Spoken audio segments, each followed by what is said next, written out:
एका दाट जंगलात एक खूप खोडकर पण हुशार माकड राहत होते. त्याला पिकलेली गोड केळी खूप आवडायची. रोज तो झाडावरून झाडावर उड्या मारत केळी शोधत असे. एके दिवशी त्याला नदी किनारी एक मोठे केळीचे झाड दिसले. त्या झाडावर खूप पिवळी गोड केळी लटकत होती. माकड आनंदाने ओरडले, "वाह, आज तर मेजवानी मिळाली!" पण एक अडचण होती. झाड नदीच्या दुसऱ्या बाजूला होते. माकडाने विचार केला, "मी इतक्या लांब उडी मारू शकत नाही. आता काय करायचं?" तेवढ्यात त्याला नदीत एक मोठा लाकडाचा उंडका दिसला.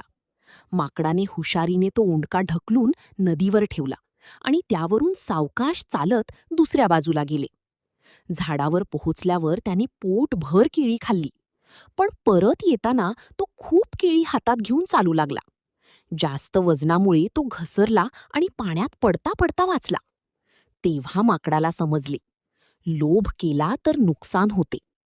त्या दिवसापासून माकड फक्त गरजेपुरतीच केळी घेऊ लागले आणि आनंदाने राहू लागले.